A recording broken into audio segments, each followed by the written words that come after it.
Times Squared, a novel, written by Lesley Krueger, narrated by Helen K. Taylor. Dedication, for Susan Renouf. Epigraph. I celebrate myself and sing myself, and what I assume you shall assume, for every atom belonging to me as good belongs to you. Do I contradict myself? Very well, then I contradict myself. I am large. I contain multitudes. Walt Whitman. Part 1. 1951. Middleford, Connecticut. 0. They said the war would be over soon, but they always said that. Not that it was officially a war. A police action, the president said, although the newspapers didn't agree. The Korean War, they called it. Eleanor was watching the CBS Evening News to get the latest updates.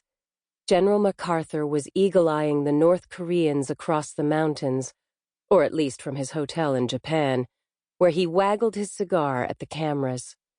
Millions of communist Chinese soldiers were marching in, thick red arrows on a map, tracing their route. It sounded less threatening in print than it looked on her aunt's new television set. They called it black and white, but to Eleanor the picture looked black and blue, the world bruised with crisis. More nuclear tests in the Pacific, too. A mushroom cloud bloomed on the television screen, newsreel footage Eleanor had seen before of the beautiful man-made apocalypse. She got up to turn off the set. It wasn't just the news. She had a headache. Yet what was going on in the world left her terrified. North Korea invading South Korea, communism fighting capitalism, nuclear weapons always a threat. And her fiancé was in the thick of it, when Eleanor longed for peace and stability after the Second World War.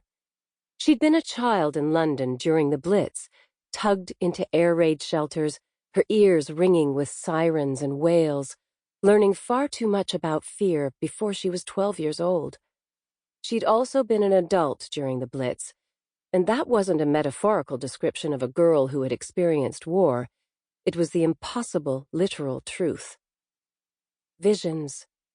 Eleanor had been having visions lately, some of them brief glimpses of other lives, some long, vivid dreams, months going by in a night. All of her dreams, no matter how long, complete immersions in different times, when she was herself, but life was unimaginably different. She had no idea why this was happening, feeling pushed around by a cosmic mystery. She also had a question. Was this the real time she lived in, or was it just another dream? You don't have a headache, do you? Eleanor turned to find her Aunt Clara coming in from town, taking off her gloves, her enviable coat, a fawn-colored creation she'd stitched together with salvaged mink for the collar and cuffs. Eleanor hadn't heard the front door close, leaving her no time to prepare for her aunt's worried frown.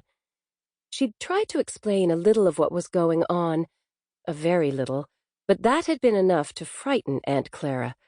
There was mention of psychologists, psychiatrist being too big a word, perhaps the doctor to wrestle down the headaches.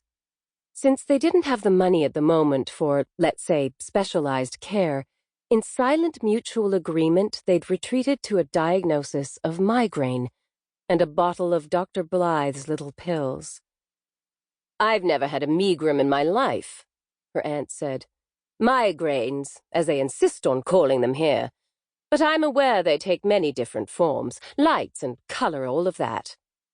You have no idea, Eleanor replied. Part 2, 1811, Middleford, Yorkshire. 1. Eleanor had been dozing, she supposed, and woke, cozed against her aunt, in the morning room of Goodwood House. A brief moment of disorientation when she was aware she'd been dreaming, but couldn't remember more than an anxious sense she had to get to a party. A woman was urging her to hurry, hurry. They had to get started. Some Sample complete. Ready to continue?